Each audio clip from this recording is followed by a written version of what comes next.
Hello guys, আজকে আমি বানাচ্ছি শ্যামার পায়েস।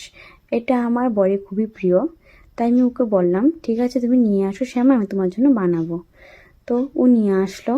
তো এখন আমি কড়াইটা বসিয়ে নেব। আমি এখানে ঘি সমেত 3টে চামচ আগে দিয়েছিলাম কড়াইতে। তো আমার মনে হলো একটু কম হয়েছে, তাই আমি আরেকটা চামচ দিয়ে দেব। আপনারা চাইলে সাদা তেল ব্যবহার করতে পারেন, তবে ঘিটা ব্যবহার করলেই ভালো, কারণ এটা স্মেলটা আসলে পায়েসটা একটু সুস্বাদু হয়। তো এখন আমি সেমাইগুলি দিয়ে দিচ্ছি।